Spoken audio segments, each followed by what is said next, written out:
Broadcast is now starting. All attendees are in listen-only mode. Good morning, everyone, and welcome to this morning's session on how you can reach your customers online with Google. And of course, this session is hosted by the Grow with Google program. If this is your first Grow with Google session, Grow with Google is an initiative that's about 4 years old that helps people to grow their skills, careers, and businesses by offering free digital skills training and tools, usually in collaboration with Grow with Google host organizations. And before we get started today, I will have our organization hosts greet you guys and tell them all about their amazing organizations and any upcoming programming that you can join so that you can finish 2022 strong and gear up for 2023. I'll start by introducing myself. My name is Petia Abdur Razzaaq, and in addition to being a Grow with Google trainer, I also own a boutique digital marketing agency in New York City, and today I'm coming to you live from my home office in Harlem, New York. So today we're going to learn how customers find your business online and what happens when a customer searches for a small business just like yours. As I said before we get started, I'd like to invite our organization hosts to make any opening announcements that they may have. So Miriam, would you like to go first? Yes. My name is Miriam Colon, and I'm at the New York City College of Technology Small Business Development Center.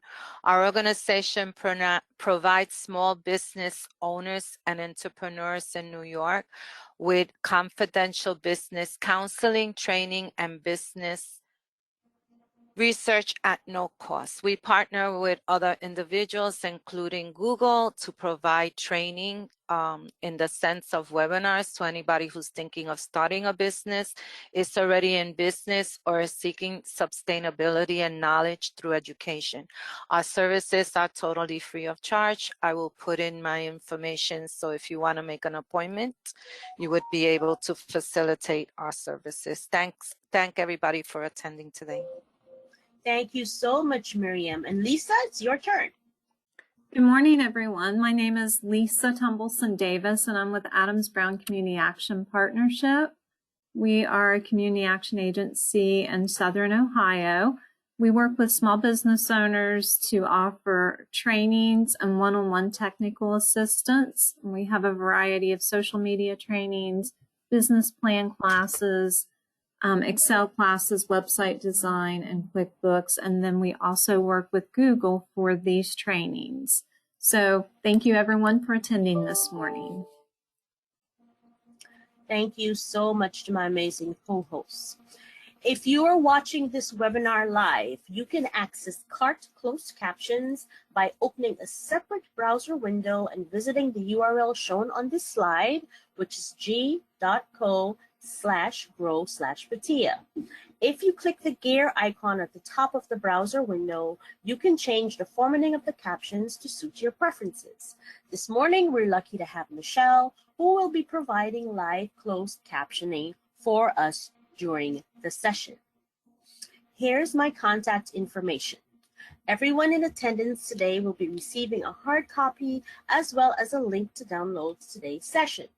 Should you have any questions, please do not hesitate to shoot me an email, and you can also stay connected with me on social media if you wish, and my handle on Facebook, Twitter, and Instagram is @StylistaGroup. Now, a little bit of housekeeping here. The follow-ups are done by the host organizations, not by me. So please give them at least 24 hours to receive a copy of the deck from me, as well as the link for the recording. And they will be the ones, either Miriam or Lisa or their organizations, will be the ones who send you the follow-up information. Now, how do they know who to send it to? Well, I will give them the attendee information, and all of you guys, when you registered, as you recall, you indicated what referring partner you heard about this session from. So please don't be panicked. Give us at least 24 hours, and you will have a copy of the deck as well as a link to download the recording. Okay, so let's take a moment and think about how we all typically find and connect with businesses that we purchase products and services from. So right now, we're not business owners, we're just consumers. I'll bet that many, if not most of you, start online. And what are we doing when we're online? We're comparing prices, we're reading reviews, and we're doing other types of research. And we all did a lot more of this during the COVID-19 pandemic. So even if we enjoyed going to our local restaurant or going to the local boutique in the neighborhood, we had no choice but to support those businesses if they were open online. So we were placing orders for the restaurants online, and if our local boutique had a website, then we had no choice but to support that business online as well. Putting our small business owner hat back on, what does that mean for your small business? Well, it means that your website may be the new front door for your business, the first interaction a potential customer has with your business. Now, your online presence may be the only place in many cases that customers can connect with you and support your business. So now more than ever, it is extremely important for you to have an online digital storefront. Now, according to Google data from February 2021, searches for local plus businesses, right? So those are the search terms, local plus businesses, have grown by more than 80% year over year, including searches like local businesses near me and support local businesses. And we're continuing to see this rise more and more as consumer behavior evolves. So according to an Ipsos study commissioned by Google in June 2020, 61% of consumers think buying online and picking up store or curbside will be a beneficial way for them to continue shopping even with no restrictions in place. So today we'll discuss different ways you can connect with customers online, especially those looking for businesses just like yours. I like to kick off this presentation by showing you guys a short video that explores some of the ways that customers connected with local businesses over the past 18 months and so, and what they may be looking for as we move forward in this digital era. Here we go. This past year had many challenges. People have learned new things, like how to make any situation work, how to keep going through tough times, and how to stay in touch while far away. Now the small businesses they love are ready to welcome them back. It's time to find great places to gather and celebrate.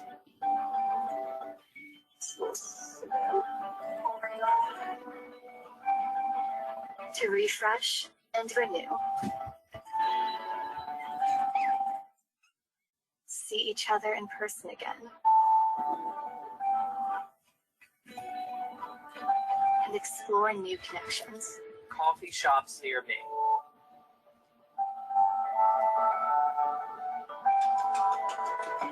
Now that your doors are reopening, how are you? This is the park that you tried to cut? people are looking for places in their neighborhoods and communities where they can enjoy special moments together again. They're hoping to discover new favorite spots so they can create new memories with people they love.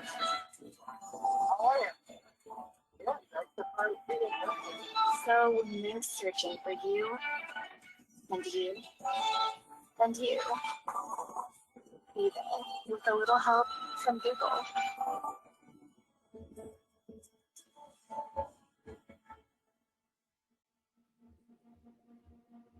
Okay, so hopefully a lot of those examples were really familiar to you guys because we all went through those things. Okay, so you guys, I had a request while the video was running. My co-hosts Miriam and Lisa, somebody requested that you guys copy and paste the information for your respective organizations in the chat so that they can check out your websites and possibly contact you. So if you can please share your website address and possibly your email addresses so that that person can take a look and seek any additional help that they may need, that would be great. Thank you both so much. Okay, so here's the agenda for today's session. I'll start by showing you how Google search works, and we will review the 3 ways that your information can appear on the search results page. And those 3 ways would be search engine optimization, a business profile, and online advertising.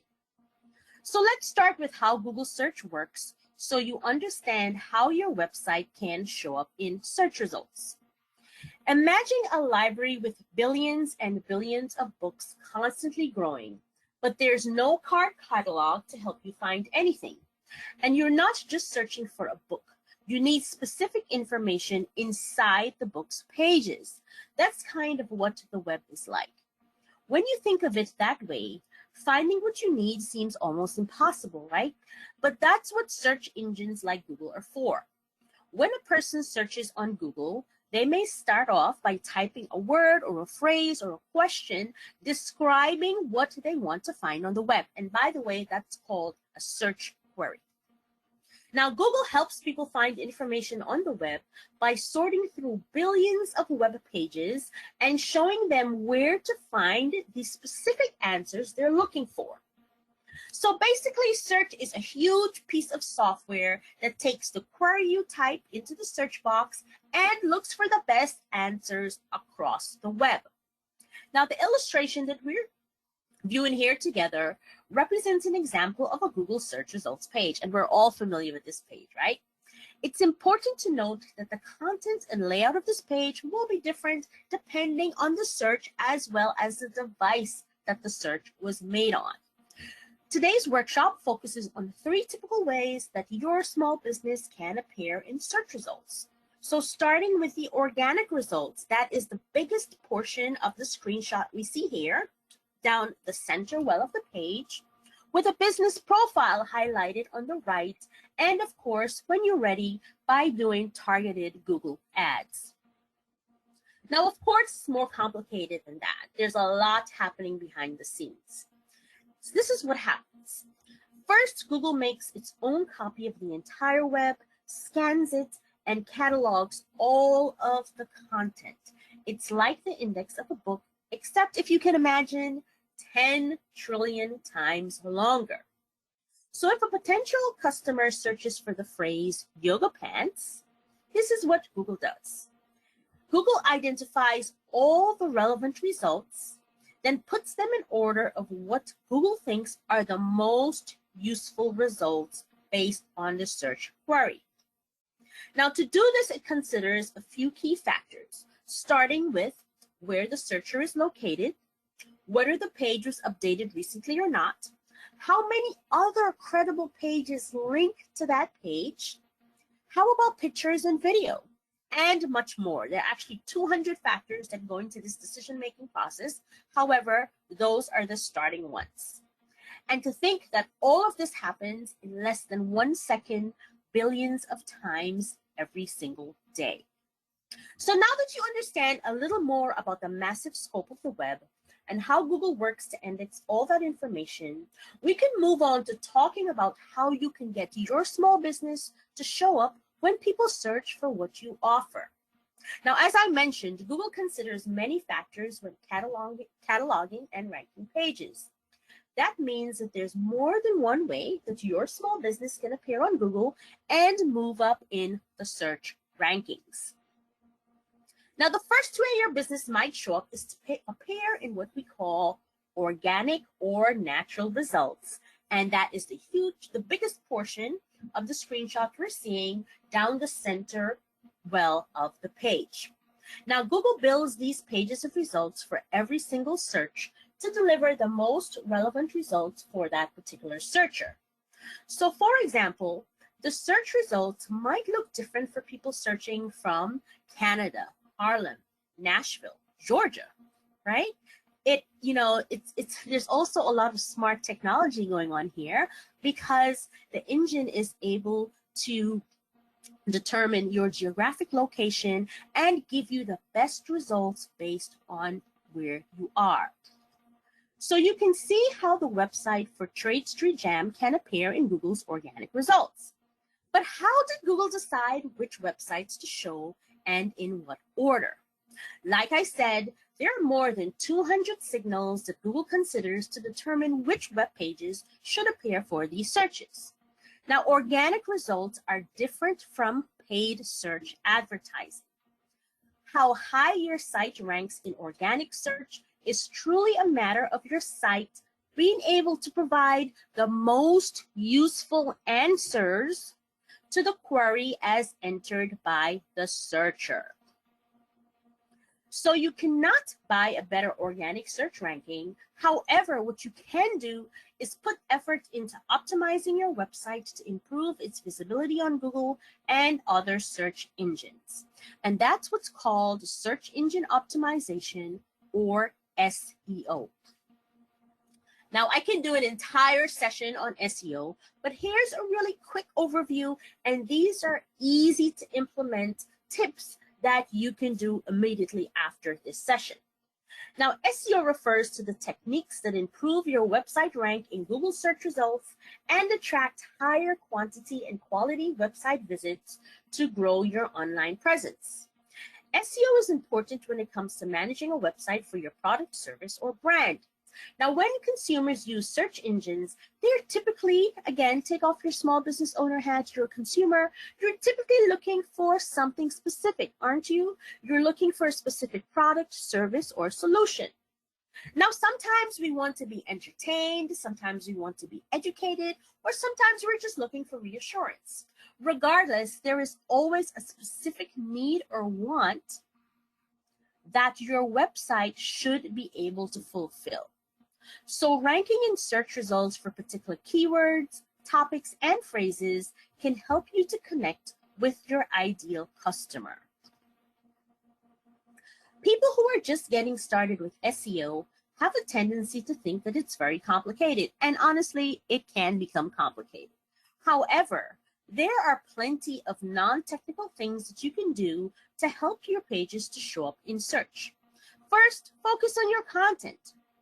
Remember to regularly publish relevant original content, and it should be useful and accurate. And while there's no rule of thumb, the more frequently you update your website, the more likely it will be to appear in the search engine results. Now, when you're writing this content, include keywords that potential customers would use to find your pages. Try to organize your website logically in clearly labeled areas, and your website should lead your visitors from one page to the next so that they can easily find what they're looking for. Good page organization also helps Google to understand the content on your website. Now, all of your pages should include a title and description as part of the code. And if you're using a content management system like WordPress or Wix, these systems offer the option to enter this text. And if you have this option, make sure that all of these title elements are descriptive, specific, and accurate, as well as unique to each individual page. Now, if you're wondering, well, what is relevant, timely content? The great news is that there's a free tool that can help you. Let's talk about Google Trends. Google Trends can help you research content strategies and refine your marketing messages for your website. It shows the relative popularity of different keyword search on Google over time. The data is presented in a graph on a scale of 0 to 100, with 100 representing the peak search volume. In other words, these are the key terms that are being used, actively used when searching for specific products and services.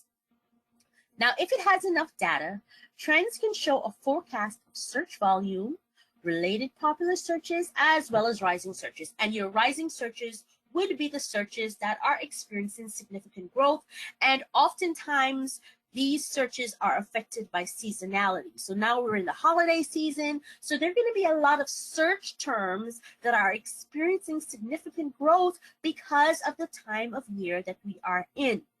Now you can use it to compare the popularity of different words and phrases, determine the seasonality of different searches, see where searches happen geographically, as well as related searches.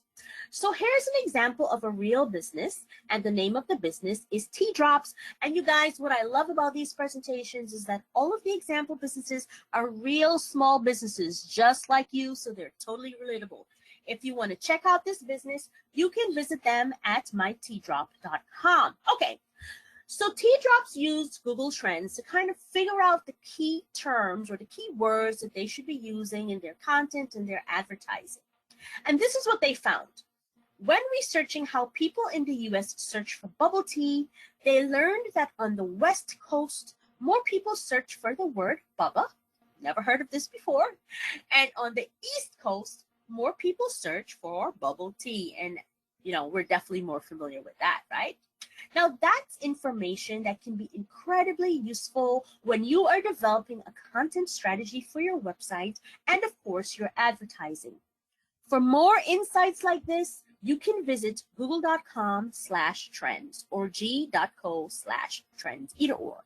And a lot of people like to take a quick snapshot of this slide so that they can go practice right after the session.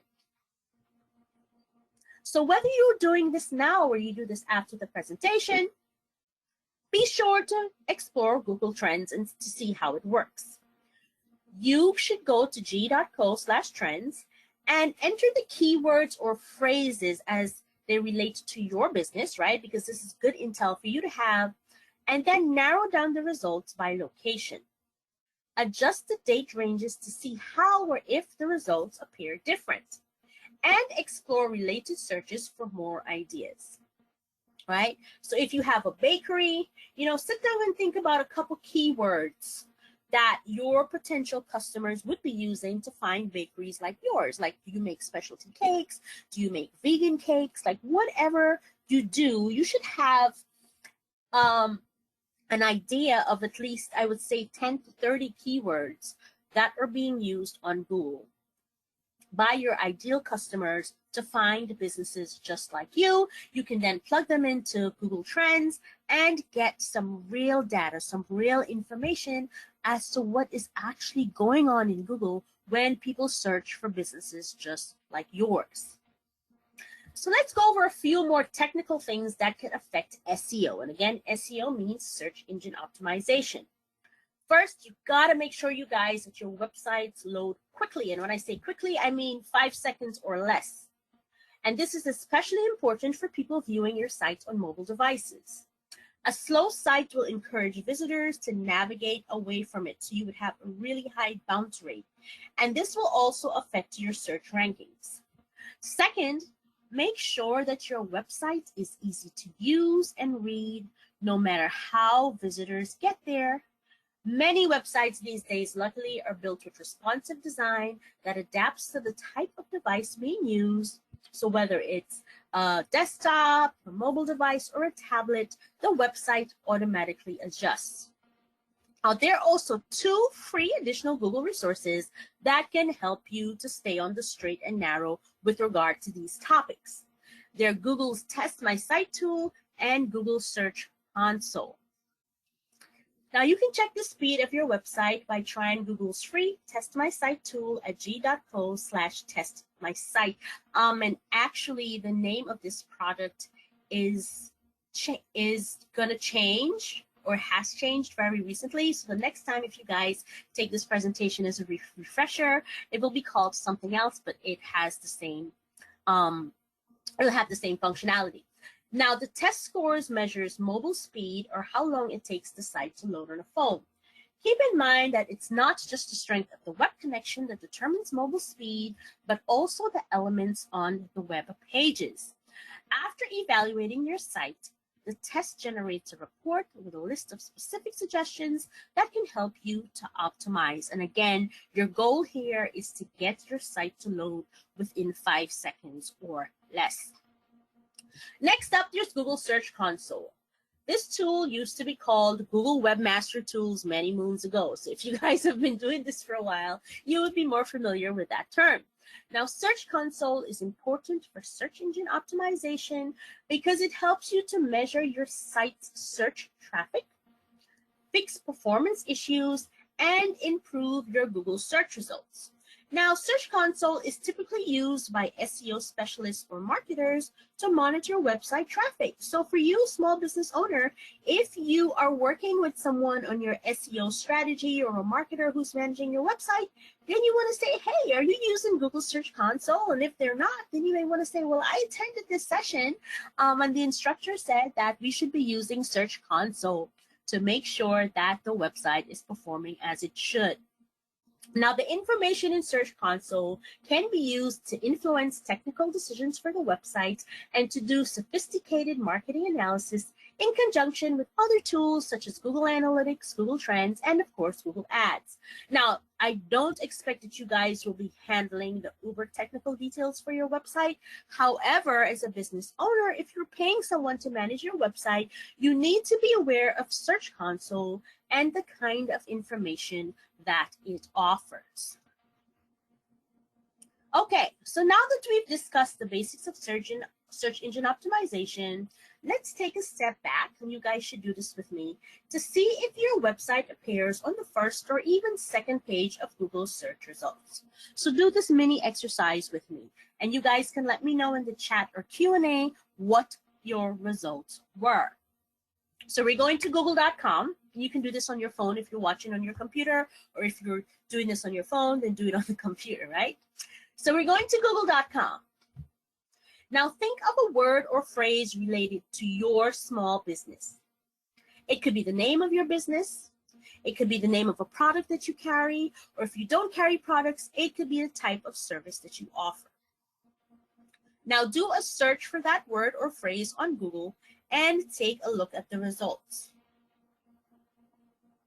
Does your website show up? If you're not on the first page, you can click next at the bottom of the page to see more results, and keep going to see how far you have to go before your website shows up, if it shows up at all. Now, if your site does show up, how does it look in the results? Are you happy with the text being displayed? Is it accurate and compelling? Now click on it. Does it take you to the appropriate page on your website? So this is for the people whose websites show up. Now, if your website does not appear in the search results, pay attention to the sites that are showing up instead, because this is your competition. This is great information to have because you are now aware of your peers, right? And who exactly is competing to appear above you in search. Doing searches like this periodically can help you figure out what is and what isn't working with your site when it comes to organic search. You can start implementing some of the tips from this section of the workshop to help improve your website's chance of appearing in organic search results. In the meantime, let's move on to the second thing that you can do right now to appear on Google. So the second way your business can show up in search results is by creating or claiming your free business profile on Google Search and Maps.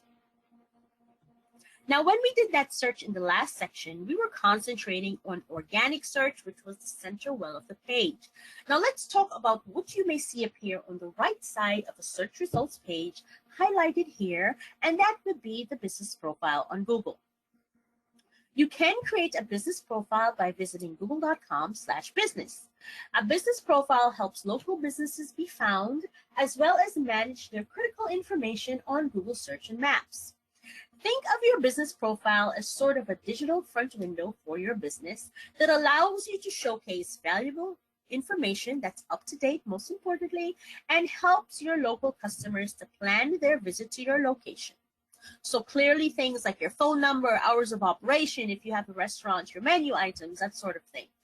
Once you create your business profile, and this process is called verification, you can manage your information as it appears across Google Search and Maps. Within the dashboard, you can update your address, phone number, website, hours of operation, as well as answer reviews and assist your customers to get more information about your business. Now, here's a little rule. A business profile can only be created for businesses that either have a physical location that customers can visit or that travel to visit customers where they are. The general rule of thumb is that a business must make in-person contact with customers during stated business hours. So you need to make the most of your business profile by including as much information as you can. And we spoke about hours of operation. We're around the holidays, so you may have special hours of operation. And when you access your account, you can also include any updates that you may have that are still related to COVID-19. Remember that to get the best value or the best, the best ability for exposure, that you should regularly update your business profile with photos of your products, your storefront, or your interior, or whatever best showcases what you have to offer. Now, depending on your business, you may see additional features in your account like booking and products and services. Just remember to add as much information as you can. You can also use a business profile to engage with customers, starting with posts. Posts allow merchants to post live updates directly on their business profile, and you can share information, encourage reservations, or even promote a newsletter. Next, online reviews. Once your business profile is verified, you have the option to read and respond to reviews about your business as they're published on Google. Now, business owners often ask for advice about negative reviews, usually how they can have them removed. Please note that Google will not remove a review unless it violates a content policy. Sorry, you guys. Instead, as a best practice, we encourage you to respond. You can do things like explain a company policy, definitely thank your happy customers, and for the people who aren't so happy, try to take the conversation offline. The timeliness and professionalism of responses demonstrates that the business listens to customer feedback and can positively influence potential customers. Another feature to try is messages. The messages feature allows you to chat directly with customers who find your business profile online. Now, responding to customers can help to answer their questions, tell the story of your business, and attract more people to your location if that is what you want to do. Now, if you have not yet created a business profile, you just need to follow these simple steps to get started. You would visit google.com/business. You will create your free business profile or claim it. Now, many people ask, well, if I've never set it up before, why would you say that I need to claim it? Well, this is what happened, you guys. Many moons ago, Google did an upload of the old school yellow pages, white page directories. Remember those things, those huge things that we would sit on as children, right? And so if your business has been around for some time, it is possible that you could have a listing.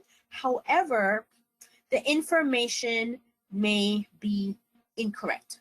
So what you should do, first of all, before you go off creating a new profile, is to just do a search for your business name and make sure that there is an outdated profile that already exists.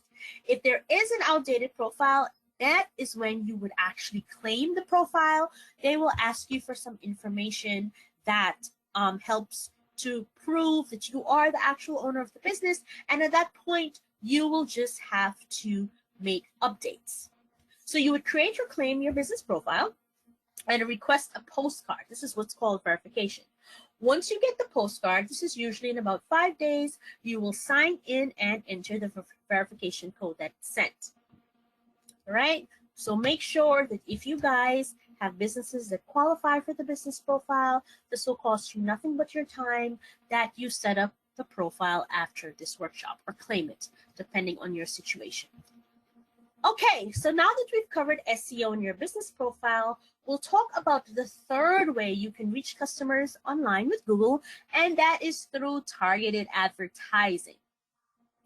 As always, Let's start by watching this video about Trade Street Jam. And we met Trade Street Jam earlier in the presentation. Again, another small business just like you that uses Google Ads to grow and thrive.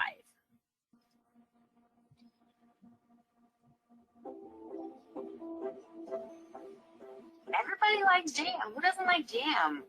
Seriously, I dream about flavors. Trade Street Jam Company makes low sugar vegan jams for pretty much everything under the sun. Honey, do you know how many things you can do with this jam? You can make cocktails, you can put on roasted meats and veggies, oatmeal. The uses are endless. I've been a chef for about 15 years. I needed something fun to do after work. I'm not a big TV watcher. I would stop at this store on the way home, grab a bunch of fruit, anything weird and exotic that they had, and I started cooking. I started jamming. Too much? You don't like the fun?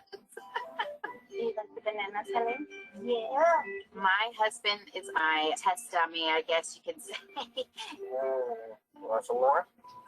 You like mommy's cooking?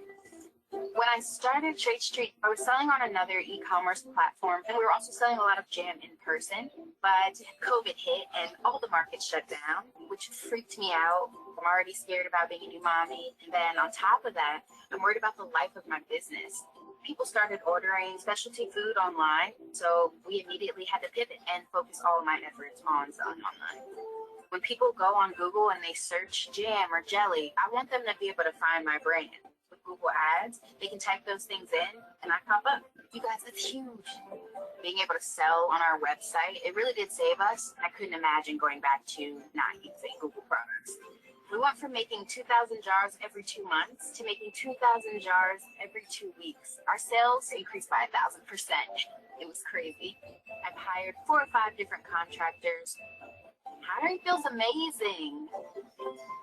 I think it's so important for our product to have a story behind it. I think when people see a woman behind the brand, a person of color, it just really adds something to that jar other than jam. Oh, you kiss mommy? You kissing mommy? I want Zola to be able to grow up and look at me and say, my mom did that. I wouldn't trade that for the world.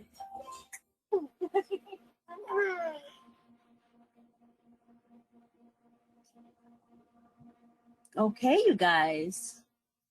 What do you think? Hopefully that gave you some inspiration. I hope it did. I love that story. Okay, so advertising in Google, on Google, not in.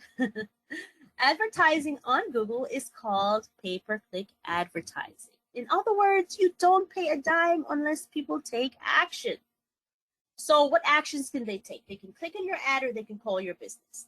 Now, the ads reach people who are actively searching for products and services that you offer, helping you to connect with likely customers. Your ads can also appear on websites that are part of Google's display network, which includes millions of partner sites.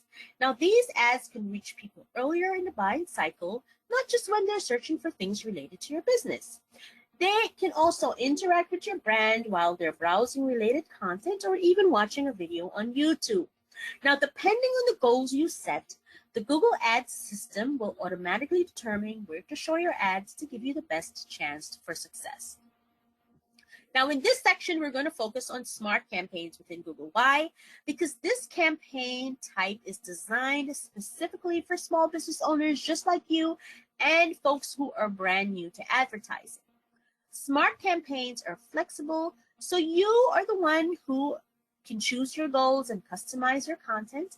And don't worry about budget. You control your budget as well. Your ads can do whatever you want them to do, whether it's bringing visitors to your website, driving phone calls, or driving store visits. Smart campaigns can be set up in just a few steps, and I'm going to show you those steps today. And to get started with Google Ads, you need to visit ads.google.com and begin by signing into your Google's Ads account, or you can create an account by visiting ads.google.com and clicking Start Now if you have never set your account up. Now, this checklist can help you to launch a successful smart campaign. First, you need to decide what your goal is for that campaign. Now, you might have multiple goals, and if that's the case, then you can have multiple campaigns. So here are some questions that you need to ask yourself. Why are you advertising? What do you want to achieve? Add information about your business so that your customers can recognize you when they see an ad. Identify where you want a visitor to land on your site after they've clicked on your ad. Usually your homepage on your website is not the ideal place. Write an ad that encourages people to take action and choose keyword themes and locations where you want your ads to appear. Keyword themes, by the way, are words or phrases that help match your ads with Google searches. We'll talk more about that in a bit. Next, you need to set your daily budget and remember that you're only paying when someone interacts with your ad. Once you have all those pieces, you'll be ready to launch, but let's walk through the process step by step. Now, with smart campaigns, you start with a goal. A goal represents the main activity that you want potential customers to do after they see your ad. Again, you'll likely have multiple goals, and if that's the case, then you can create multiple campaigns. But for the sake of this walkthrough, we will go through the following. You can decide to get more calls, get more website signups, or to get more physical visits to your location. And we will just choose one today so as not to confuse you guys. So when setting up a new smart campaign, you have the option to link to your business profile, which we went over a few minutes ago. If you select that option, you can choose whether to send ad clicks to your website or to your business profile on Google search. When you link your business profile in smart campaigns, your ads show your business address and link to your business profile on maps, which will have your driving directions, of course. If this is not the right choice for you, you can always turn it off. So if you are doing that, you will select no, don't use this information, and that's the option that we will choose for today's session. Next, you will enter your business name as you want it to appear on your ad, and you will enter the URL for the page that you want people to land on after they click your ad. Now, this could be your homepage, but in my experience, it usually isn't the homepage. It needs to be the specific page where they can find information or the product that the ad is showcasing.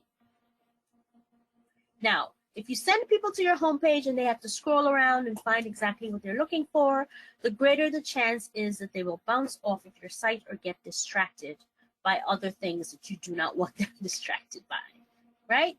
So if you're promoting, say in this example, we're looking at Trade Street Jam, right? Say they want to promote their strawberry chipotle and fig jam. They won't send visitors to their homepage, right? They will send it to that specific jam page so that the rate of conversion will actually be higher. Now, the system will show you where the ad clicks lead so that you can preview what people will see when they get there. You will see how your ad looks both on a mobile device, and a desktop, or a laptop. And this is a great way to preview what a customer's first impression will look like.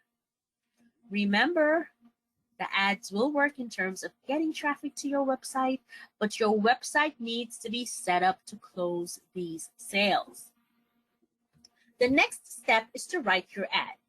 Before you write, think about these 3 questions. What do you have to offer? What do you want to accomplish? And who are your customers? You have to write genuine, compelling ads that will connect with your desired audience. You will have the benefit of 3 headlines, 30 characters max each, and 2 description lines, 90 characters each, and an optional call button to allow people to click to call you directly. Now, your headlines are the first thing people will see and will play a major factor in how well your ads perform. One headline could be your company name, and other headlines might highlight the product or service you're promoting with the ad. For example, handcrafted vegan jam. The description can offer more details or context, like what makes your jam different or a special that you're running. Once you've written your ad, you'll choose keyword themes. Keyword themes are words or phrases that help match your ads with Google searches. A single keyword theme represents multiple similar words and phrases. For instance, the keyword theme jam makes your ad eligible to show when people search for fruit jam, vegan jelly, and buy jam. After your ad is active, You can review your campaign search terms and turn off any that are not relevant for your business. Remember, you are in total control of when your ads show.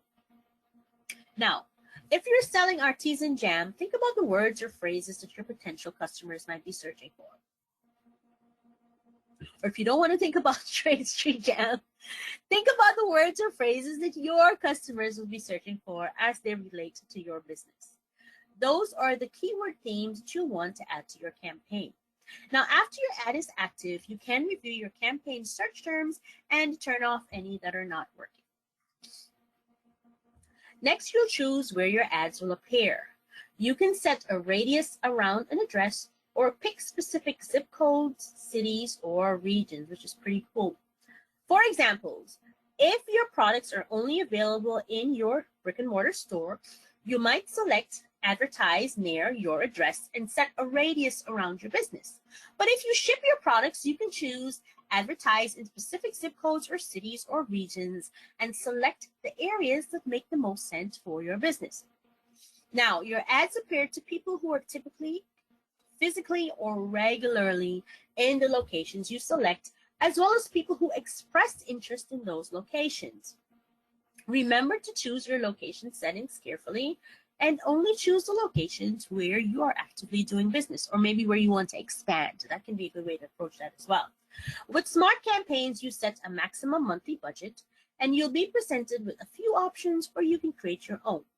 Now, you start off doing this by setting an average daily budget, and that daily budget is multiplied by 30.4. Why 30.4? Because that is the average number of days in a month. So you would multiply your daily budget by 30.4 to get your maximum monthly budget. Before sending your campaign live, you'll have the chance to review it. At this point, you can make any necessary changes and then launch. Once your campaign is running, you can continually review its performance and make adjustments. You can create different versions of your ads to see which ones get the best results, and as a best practice, more ads can lead up to 15% better performance without increasing your budget. You can add negative keyword themes, and these would be keyword themes that you want to exclude.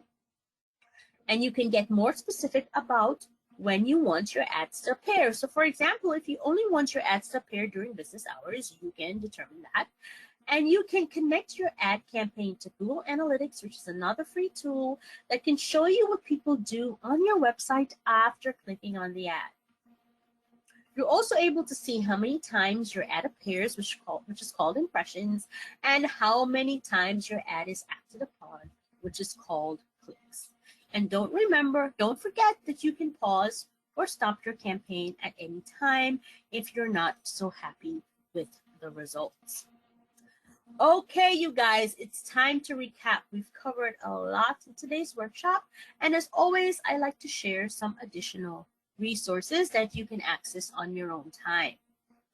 Today, we looked at 3 ways that your small business can appear on Google: in the organic results, with a business profile, and Google Ads. Now, again, as a refresher, the organic results are the center well of the page, the business profile on the right, and ads would be showcased above. So here are some recommended next steps. First, build or improve your website to make it search and mobile friendly, and try the tools we mentioned in today's workshop, which were Google Trends, Test My Site, and Google Search Console. Next, claim your free business profile, and when you're ready, try Google Ads. If you want to learn more about any of the topics that I covered in today's session, when you get the hard copy of the deck, you can fast track to slide number 47, and here you can access the microsites for all of the topics that we discussed. Grow your digital skills no matter where you're located. Through online workshops and virtual one-on-one coaching sessions, you can learn skills that help you stay connected and productive while working or managing your business remotely. And you can take on-demand workshops as well as attend live workshops like this one by visiting g.co/growonair. If you want to sharpen your business and marketing skills, check out Primer. This is a free app you can download to your phone, available for both Android and Apple devices. And here you can find a series of short fun lessons that are less than 5 minutes each. As a recap, this session was brought to you by Grow with Google, which is an initiative that helps people prepare for work, find jobs, and grow their businesses. Now think about everything that we covered today. What are some quick and easy wins that you can get when it comes to growing your online presence immediately after this workshop? It could be as simple as checking your website speed or signing up for Google Search Console. Come up with that next small step towards helping your business to show up bigger and better online. Okay, you guys, so this wraps up the presentation, but before I let you go, I'll take a peek at the Q&A box to see if anyone had any questions. All right, so I see the Q&A. What's going on here? Well, I guess people were sharing their email addresses. I'm not really sure. You guys didn't necessarily have to share your information because everybody that registered today, we already have your email addresses, and so that is how we will follow up with you. I do see one question. Is it normal for Google to want a W-9? I'm not really sure why Google would be asking you for a W-9. Marlene, you would have to expand more on that in terms of what you were attempting to do and why you were asked for a W-9. All right, let's see what's going on in the chat. Okay, so in the chat, Miriam did share her contact information, and so did Lisa. So if you guys are looking to make contact with these organizations, that information is in the chat. And I also shared information about a session that I'm doing tomorrow. If you scroll up in the chat, you can also register for that session if you are available. It will be 1:30 in the afternoon. Okay, so Marlene is coming back.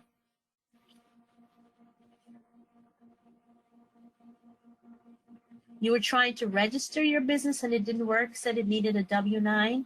I'm not sure why they would be asking you for a W-9, Marlene.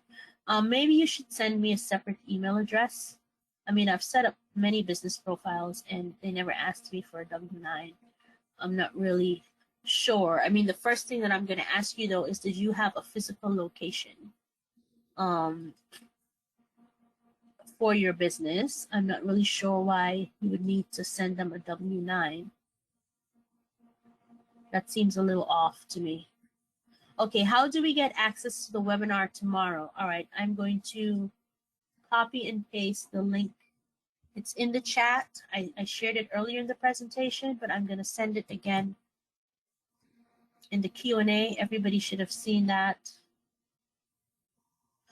I just shared it. Or you can scroll up in the chat. It was one of the first messages that was shared earlier in the presentation.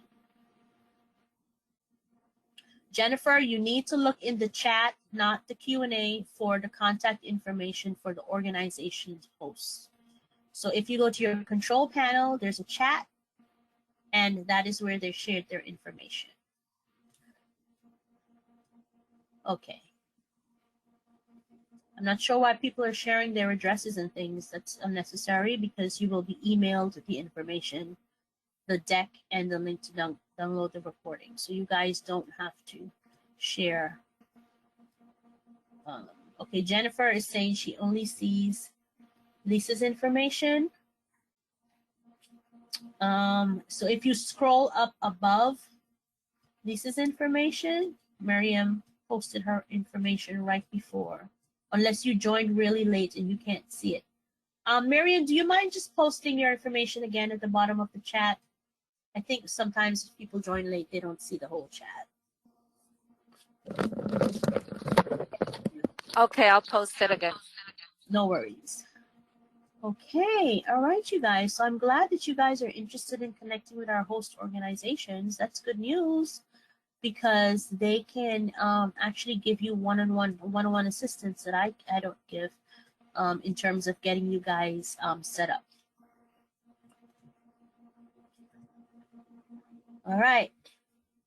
Okay, so it is 12 o'clock. I'll give you guys another couple seconds to grab the information you're looking for, and then I will let you get on with the rest of your day.